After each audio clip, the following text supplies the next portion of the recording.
Bon matin, Mosaïque. J'espère que vous allez bien. On est content de vous avoir avec nous ce matin. Et ce matin, on va s'approcher de lui. On puisse prendre le temps d'arrêter ce qu'on fait. Tous les chants parlent de s'approcher, de le suivre, de sa présence. C'est ce qu'on veut faire avec vous ce matin. Amen.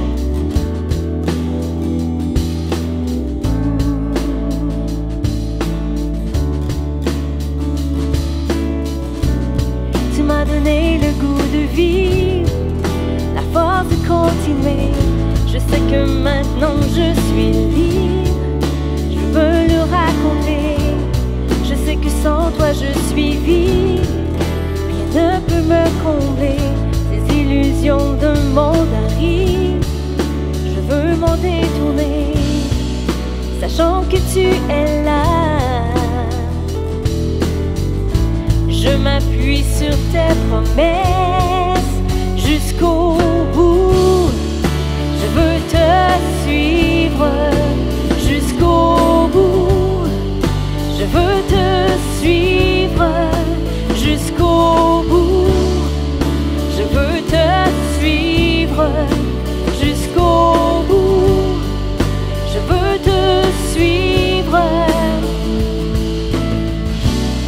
Tu es la passion de ma vie. Mon rêve c'est te servir. De ta main on peut me ravir. En toi je suis blotti. Les mots me manquent pour tout te dire. Je t'aime tellement. Une prière ne peut décrire la gloire de Dieu si grande, sachant que tu es là. Je m'appuie sur tes promesses jusqu'au bout. Je veux te suivre jusqu'au bout. Je veux te suivre jusqu'au bout. Je veux te suivre jusqu'au bout. Je veux te suivre. Tu es la passion de ma vie. Mon rêve c'est te servir. De ta main on peut me ravir. En toi je suis blotti. Tu m'as inspiré à te suivre. Sur le chemin étroit, je veux me consacrer à vivre. Les yeux tournés vers toi, sachant que tu es là. Je m'appuie sur tes promesses jusqu'au bout. Je veux te suivre jusqu'au bout. Je veux te suivre jusqu'au bout. Je veux te suivre jusqu'au bout. Je veux te suivre jusqu'au bout. Je veux te suivre. Je veux te suivre jusqu'au bout. Je veux te suivre jusqu'au bout. Je veux te suivre.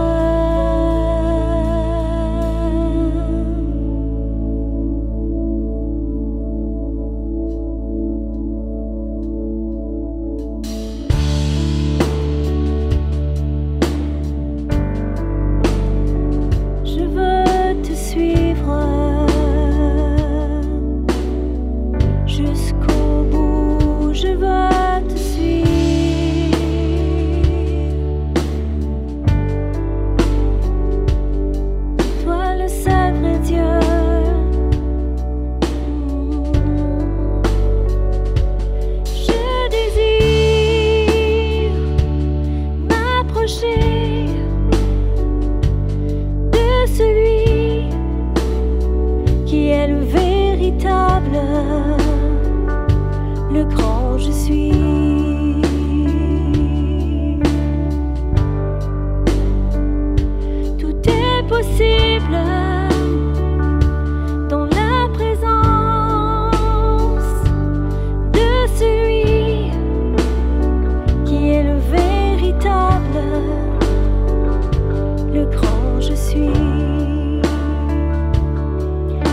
reprendre ces simples paroles qui... On va s'approcher de lui ce matin, puis j'aime ça. Dieu lui-même s'est nommé comme ça, le « Je suis celui qui est, je suis », et qu'on puisse s'approcher de lui ce matin. Le grand « Je suis », celui qui est tout, celui qui pourvoit à tout. Et puis, ce chant-là aussi va dire « Celui qui détient l'autorité, dont la parole est certaine ». Puis sa parole, elle est certaine. Ce matin, si ça vous tente, je vous encourage à aller poster les versets qui se sont accomplis dans votre vie, peut-être pour encourager les autres. Le mien, c'est Psaume 113:9, vous irez voir ça. Mais la parole de Dieu est certaine, puis c'est ce qu'on va chanter ce matin. Je désire m'approcher de celui qui est le véritable, le grand je suis.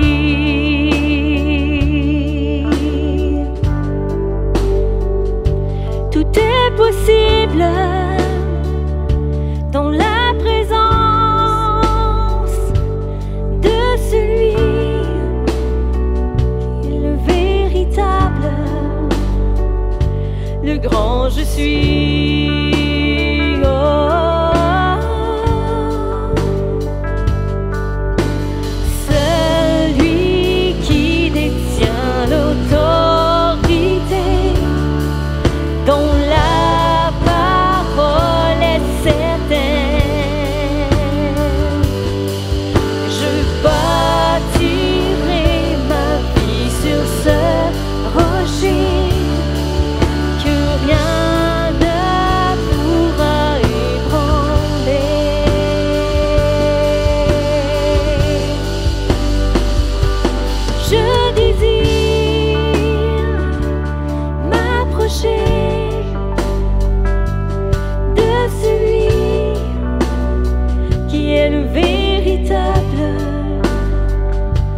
Grand je suis. Oh,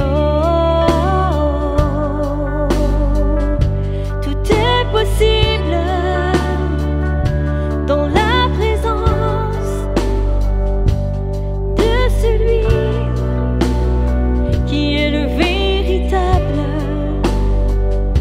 le grand je suis. Tu es celui qui est.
entendu, je sais que vous avez hâte de revenir en présence à l'Église.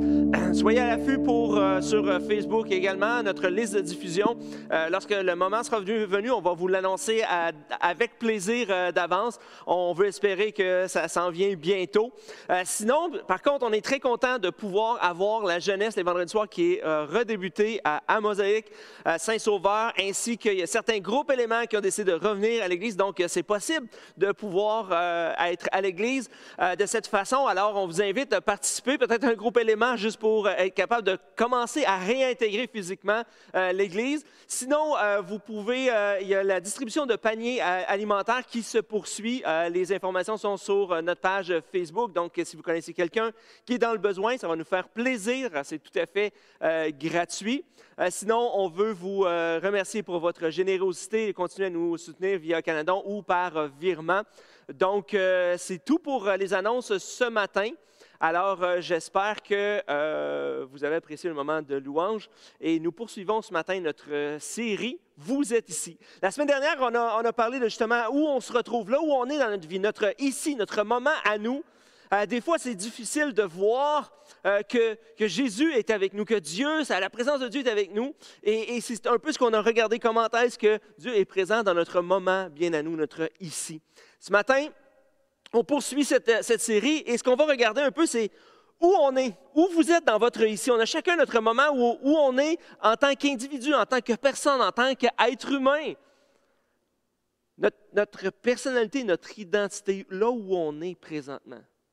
Et des fois, malheureusement, le temps, les circonstances, l'éducation, les gens autour de nous, la société a défini qui nous sommes. Et c'est en partie qui nous sommes, mais ce qu'on veut voir aujourd'hui, c'est comment est-ce que où on est présentement dans notre vie, notre réelle personne, qui on est vraiment. On va lire dans Juge 6, les versets 11 à 16. Ça dit « Puis l'ange de l'Éternel vint et il s'assit sous le térébin d'Ophra, qui appartenait à Joas, membre de la famille d'Abiézer. Son fils Gédéon battait du blé au pressoir pour le mettre à l'abri des Madianites. L'ange de l'Éternel lui apparut et lui dit « L'Éternel est avec toi, vaillant héros. » Gédéon lui dit « Ah, mon Seigneur, si l'Éternel est avec nous, pourquoi tout cela nous est-il arrivé? Où sont tous ces actes merveilleux, ceux que nos pères nous racontent quand ils disent « L'Éternel ne nous a-t-il pas fait sortir d'Égypte? » Maintenant, l'Éternel nous abandonne et nous livre entre les mains de Madian. L'Éternel se tourna vers lui et dit « Va avec la force que tu as et délivre Israël de l'oppression de Madian. N'est-ce pas moi qui t'envoie? » Gédéon lui dit « Ah, mon Seigneur, avec quoi délivrerai-je Israël? Mon clan est le plus faible de Manassé, je suis le plus petit dans la famille de mon père. » L'Éternel répondit « Mais je serai avec toi et tu battras les Madianites comme s'il s'agissait d'un seul homme. » Et ici, on voit vraiment que Gédéon a été défini. Sa personnalité, il subit en fait ce que les autres ont dit. Il subit ce que les autres ont dit sur lui. Et sa perception, son moment, là où il est, lui, dans son identité, c'est « Je suis le plus petit, je suis faible, je suis un moins que rien, ma famille est un moins que rien. » Pourquoi? Parce que c'est ce que les autres disent de moi. C'est ce que les autres ont dit, ont fait, qui ont défini qui je suis, ma perception de moi. Et trop souvent, on vit dans cette perception que les autres nous ont donnée. On vit notre vie avec ces limitations, cette pensée qu'on ne peut pas faire ceci, on ne peut pas faire cela, on était incapable. Et des fois, on regarde certaines opportunités, on dit, je ne peux pas, ce n'est pas pour moi, je ne peux pas faire ça parce que je suis limité par mon environnement. Je suis limité par ce que mon patron, mes collègues de travail, des gens de ma propre famille peut-être, des amis. Et est-ce qu'ils sont vraiment mes amis rendus là? Est-ce que les gens autour de moi disent que jusqu'à maintenant, tout ce qui a forgé mon éducation, d'où je viens, le contexte géographique, et ainsi de suite, qu'est-ce qui fait que je suis qui je suis aujourd'hui, peut-être me limite, comme Gédéon. Gédéon avait cette limitation dans sa tête et étrangement, Dieu vient le rencontrer dans cette limitation-là, dans cette optique-là, dans son moment de ici, tu n'as pas la bonne perspective de toi-même. Et c'est fou parce que si Dieu n'intervient pas, Gédéon vit sa vie en disant, ben, tout ce que j'ai à faire, c'est battre le froment, c'est juste de faire mon petit quotidien, très, très quotidien, qui je suis, ma pauvre petite personne, où je ne suis pas capable de faire ça, où je suis né pour un petit pain. Je suis reclus, puis je vais vivre ma vie comme ça. Et Gédéon ne se pose pas de questions sur son identité, sur là où il est, son ici dans sa vie présentement. Et c'est la question que je pose ce matin. Quelle est la dernière fois où tu t'es permis de considérer qui tu es? Pour vrai. Quand est-ce qu'on s'arrête puis on se dit, OK, qui je suis vraiment? Et je vais essayer d'enlever les préconçus, les paroles que les gens m'ont dites à travers le temps. Moi, même dans ma jeunesse, à l'école, il y a des professeurs, des directeurs d'école qui m'ont dit pas nécessairement des bonnes paroles sur moi. Et quand j'étais au secondaire, on avait des préjugés sur qui j'étais, puis on me collait une étiquette sans vraiment savoir qui j'étais. Et si on ne reconsidère pas qui on est, bien tout ce qu'on va faire, c'est de vivre avec les étiquettes que les gens nous ont posées, bien souvent, sans vraiment nous connaître. Bob Goff a dit, ne laisse pas les autres décider qui tu es. Parce qu'en fait, Gédéon, c'est ça, il a décidé, il a laissé les autres décider qui était Gédéon. Il a décidé, il a dit, OK, c'est ce que les autres disent, alors c'est ce que je suis. Et trop malheureusement, des fois dans nos vies, c'est ça, c'est qu'on laisse les autres décider qui on devrait être. Et même, il y a des gens qui laissent la société définir qui ils devraient être. La pression sociale. De dire, voici le modèle qu'on veut dans la société. Voici qu'est-ce que tu devrais être. Voici comment tu devrais penser. Voici ce que tu devrais croire. Voici ce que tu ne devrais pas croire. Voici ce que tu devrais écouter. Voici ce que tu ne devrais pas écouter. Pour définir qui tu es. Mais au final, ce n'est pas les autres qui devraient décider qui nous sommes. Dans 2 Corinthiens 4, les versets 16 à 18, ça dit, « Voilà pourquoi nous ne perdons pas courage. Même si notre être extérieur se détruit, notre être intérieur se renouvelle de jour en jour. En effet, nos légères difficultés du moment présent produisent pour nous, au-delà de toute mesure, un poids éternel de gloire.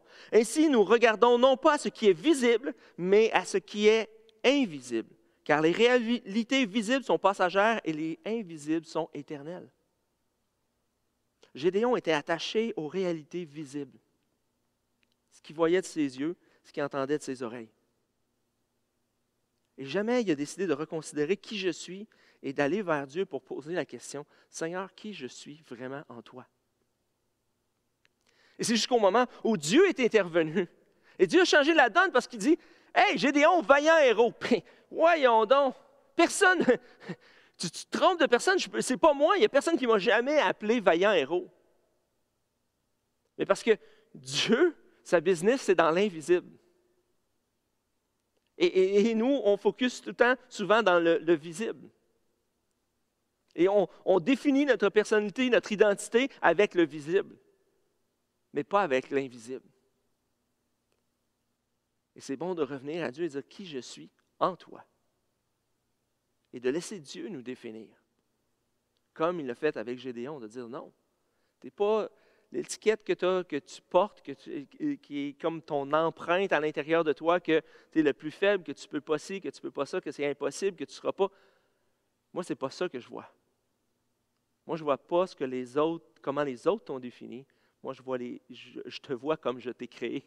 Et je t'ai créé vaillant héros. Wow! Complètement différent. Emily Freeman a dit, dans notre culture, nous disons que c'était la bonne décision lorsque c'est un succès et une mauvaise décision lorsque c'est un échec. Mais qu'est-ce que le succès et l'échec veulent réellement dire et qui doit décider? Et ça, c'est vrai. Dire, OK, voici la vie de cette personne-là est un échec, voici la vie de cette personne-là est un succès. Et on laisse la société définir qu'est-ce qui est vraiment le succès et qu'est-ce qui est vraiment un échec. Et encore là, c'est un tag qu'on se laisse mettre. Et voici, des fois, notre vie, comme un peu Gédéon, ma vie est un échec. Est-ce que ma vie est réellement un échec à ce point-là? Et qui détermine si ma vie est un échec? qui a dit que ma vie est un échec? Et pourquoi?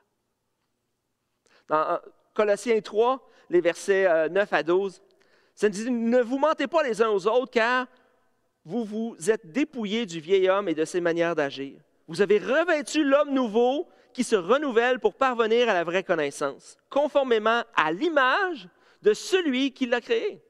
Il n'y a plus ni juif, non-juif, ni circoncis, ni incirconcis, ni étranger, ni sauvage, ni esclave, ni homme libre, mais Christ est tout en tous. Ainsi donc, en tant qu'être choisi par Dieu, saint et bien-aimé, revêtez-vous de sentiments de compassion, de bonté, d'humilité, de douceur et de patience. » Ici, l'apôtre Paul dit, on va enlever toutes les tags. Il n'y a plus, en Dieu, justement, enlever les choses visibles. Il n'y a plus de juifs, non-juifs, de circoncis, non-circoncis, d'esclaves, de libres. Il dit, tout est en Christ. Il dit, Dieu vous a créé à son image. Et à son image, il n'y a pas de tag. Il n'y a pas de distinction. Il n'y a pas de racisme. C'est épouvantable présentement de vivre à l'époque où on vit et de penser encore que c'est quelque chose où on fait des généralités. Après l'histoire de George Floyd qui a refait sortir encore davantage un fond de racisme que tellement malheureusement de gens ont, et là c'est les Asiatiques parce que là, le virus serait venu de la Chine, donc tous les Chinois sont quoi? Sont contagieux. Sont des gens qui portent des maladies. Présentement, c'est complètement fou comment est-ce qu'on généralise. Mais Dieu dit, l'apôtre Paul dit, il n'y a pas de ça. Il ne devrait pas y avoir de ça. Et en plus, ici l'apôtre Paul redéfinit qu'est-ce que le succès. Parce qu'il dit en fait, au final, il n'y a plus de titre, il n'y a plus de nom, il n'y a plus de camp. Il n'y a plus de gang. Il n'y a plus de race. Mais il dit, tout, Christ est tout en tous. Et maintenant, revêtez-vous de quoi? Les sentiments de compassion, de bonté, d'humilité, de douceur et de patience. Il dit ici, voici, tu peux être la personne la plus riche de la planète, la plus fame, avec le plus de fame. Mais ça, c'est un succès d'une définition que certaines personnes ont donnée. Mais dis-moi, je redéfinis, qu'est-ce que le vrai succès? C'est dans ta vie. La compassion, l'humilité, la douceur, la patience, la bonté. Alors, peu importe le gâchis ou l'échec que tu penses que dans ta vie, si tu te revêts de ces sentiments-là, pour Dieu, tu es un succès. J'aimerais te poser 3 questions ce matin. Quand prends-tu le temps d'écouter? Quand est-ce que tu prends le temps d'écouter? Et on fait rarement ça. Parce que quand on a un moment de silence, bien, on va écouter ce que dit notre cellulaire, les médias sociaux, on va écouter ce que dit Netflix. Mais quand est-ce qu'on prend le temps vraiment d'écouter, de réaliser là où je suis dans ma vie et de reconsidérer qui je suis? Et la question qui vient avec ça, c'est que quand tu écoutes, qui est-ce que tu écoutes? Parce que comme Gédéon, trop malheureusement dans nos vies, qui on écoute, c'est les gens autour. C'est les gens dans notre passé. Si j'étais resté il y a 25, il y a 30 ans, et de juste recenser ce que les gens ont dit à propos de moi, présentement, je serais couché en boule dans ma chambre, puis je ne bougerais pas de là. Puis je dirais, ma vie est un gâchis total, et je ne pourrais jamais rien faire de ma vie. Et la question, c'est qui est-ce que tu écoutes? Et Gédéon, au moment si Dieu n'était pas intervenu, il aurait continué d'écouter ce que les autres ont dit. Et là, il est pris au fait devant Dieu qui change sa vie complètement. Qui change les paramètres de sa vie, qui lui redonne sa véritable identité. Et à ce moment-là, Gédéon a choisi d'écouter Dieu. Mais des fois, malheureusement, dans nos vies, même si Dieu se pointe, même si Dieu dit ce que les autres ont posé sur toi, les tags qui t'ont mis, la définition que d'autres ont placée sur toi qui te limite aujourd'hui, Mais moi, si je la change, voici ce que je dis vraiment, qui tu es en moi. Et malheureusement, des fois, on n'écoute pas la voix de Dieu. On préfère continuer d'écouter la voix des autres et de rester dans notre situation. Et la troisième question que j'aimerais te poser, c'est qu'est-ce que tu décides de quitter?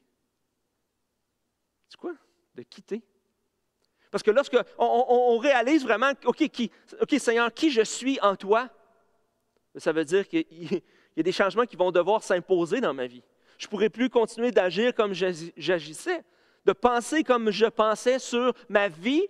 Et si je ne pense plus de la même façon sur ma vie, mais ça va affecter la façon dont moi, j'interagis avec les gens autour de moi. Comment est-ce que moi, je vais... Malheureusement, il y a des gens qui vivent sous des définitions que des gens leur ont données, et à cause de ça, bien, ils reposent ces définitions-là sur d'autres personnes autour d'eux.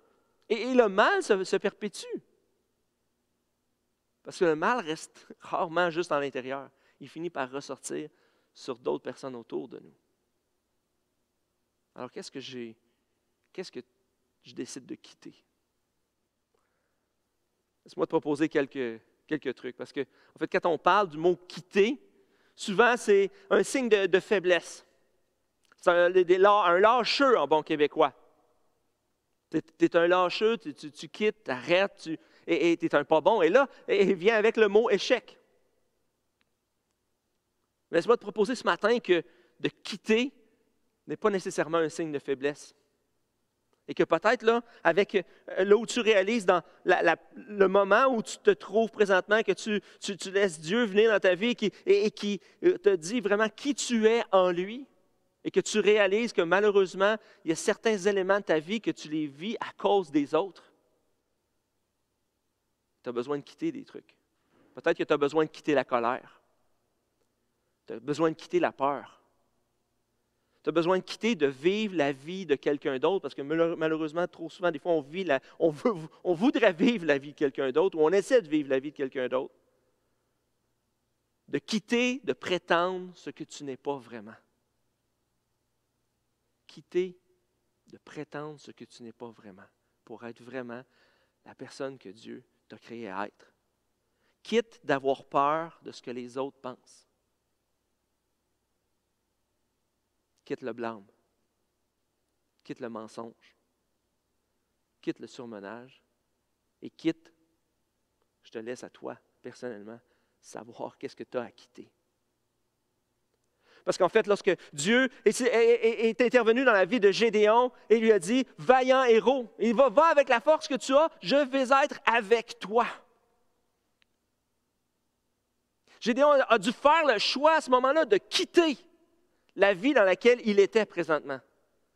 Parce qu'il ne pouvait plus, s'il voulait suivre Dieu, s'il voulait vraiment entrer pleinement dans l'identité, dans la personne que Dieu voulait qu'il soit, il n'avait pas le choix de quitter son ancienne vie. Il n'avait pas le choix de quitter ses anciennes pensées, ses anciens paramètres de « je ne serais pas capable, je suis le plus petit, Seigneur, tu t'es trompé de personne, je ne peux pas parce que… » Et de donner toutes les définitions, la peur, la colère envers les gens qui lui ont dit que tu étais le plus petit de toutes.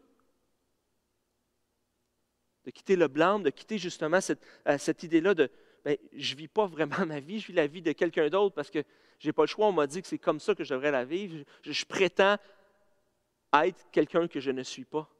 Bien, Gédéon a dû quitter tout cela pour dire, d'accord, à partir de maintenant, Seigneur, tu dis que je suis un vaillant héros, je vais rentrer là-dedans, je ne sais pas comment. Et on connaît la suite de l'histoire. Dieu a donné la victoire à Gédéon. Avec, en bon québécois, encore une fois, les moyens du bord, avec rien, pour lui démontrer que même si les autres t'ont défini comme tu étais un pas bon, et que tu penses que voici tout ce qu'il faudrait que je fasse pour obtenir le succès et quel potentiel je devrais développer, Dieu a dit, tu n'as rien à développer. Parce que si je suis avec toi, c'est ça qui fait toute la différence. C'est moi qui va faire la différence dans ta vie. Bob Goff a dit, nos échecs ne nous définissent pas, c'est Dieu qui nous définit. Nos échecs ne nous définissent pas, c'est Dieu qui nous définit. Je vais inviter les musiciens à s'approcher. Et trop souvent, malheureusement, on laisse, parce des fois, on s'arrête et qu'on repense à notre vie. Vous savez, des fois, rarement, ça va m'arriver des fois d'ouvrir mon compte Instagram et de juste scroller toutes mes premières publications jusque-là pour voir qu'est-ce que des trucs que j'ai fait, des trucs, puis de me rappeler des souvenirs. Et des fois, quand on fait ça, où on retrouve, vous savez, la vieille boîte de souliers avec les vieilles photos, toutes jaunies, là, et là, on se replonge dans les souvenirs. Et quand on se replonge dans nos souvenirs, il y a les petits moments de joie, les petits moments de bonheur, mais aussi il y a les moments de j'aurais donc dû.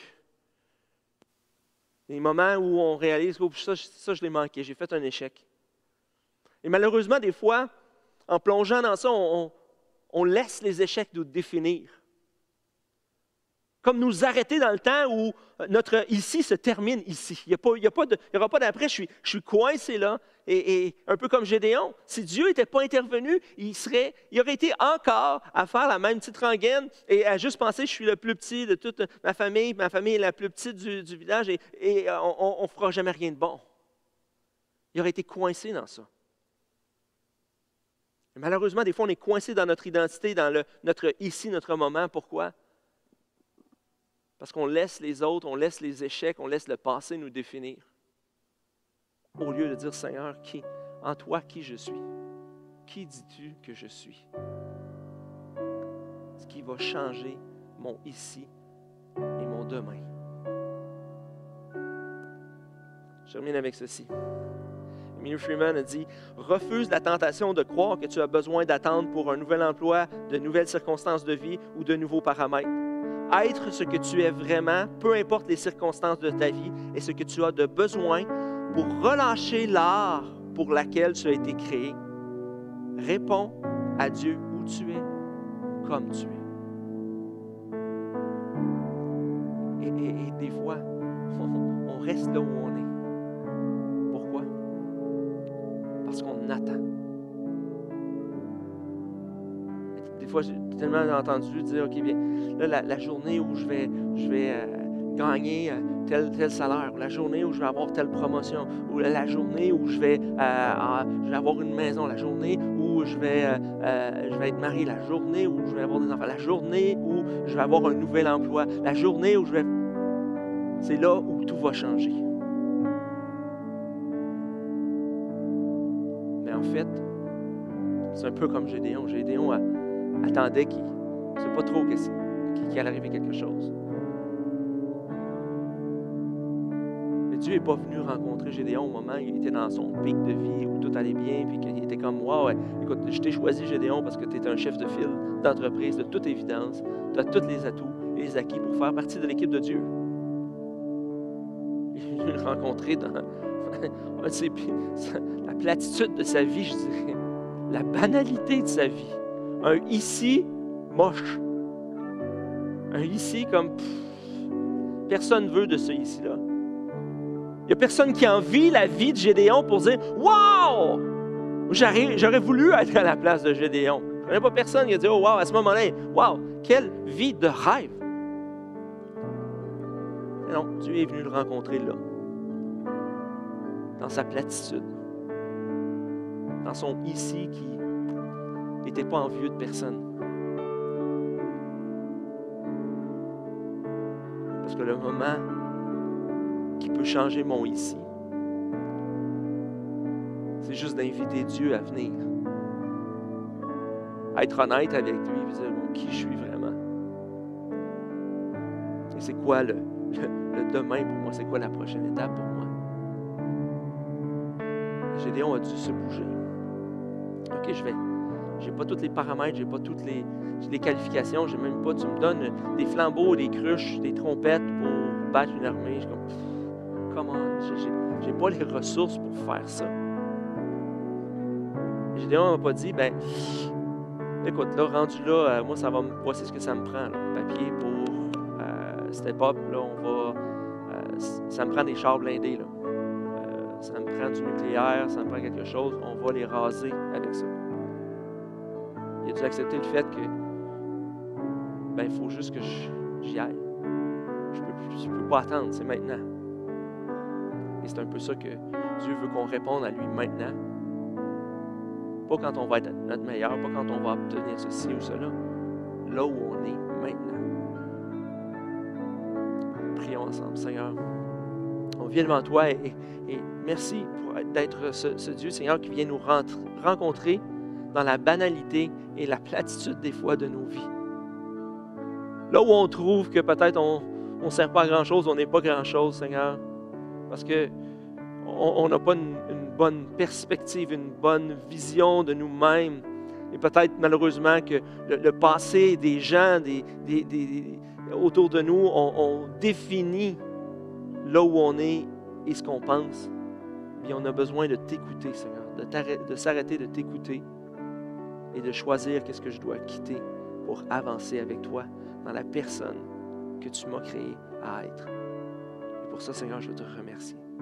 Merci, Seigneur, de venir nous rencontrer, chacun d'entre nous, comme tu es venu rencontrer Gédéon, et redéfinir qui nous sommes, et être capable, nous aussi, d'être appelés vaillants héros. Dans le nom de Jésus. Amen. Merci d'avoir été avec nous. Juste dans quelques instants, vous pouvez rejoindre Mosaïque Communauté sur Facebook, le salon où vous pouvez discuter les uns les autres sur la réunion qui vient de se passer, de prier ensemble. Donc, c'est un bon moment. Et sinon, on se retrouve cette semaine, bien entendu. On se dirige vers Pâques déjà. Donc, les méditations, particulièrement Vendredi Saint, méditation spéciale pour Pâques. Donc, soyez là cette semaine et je vous souhaite un bon dimanche.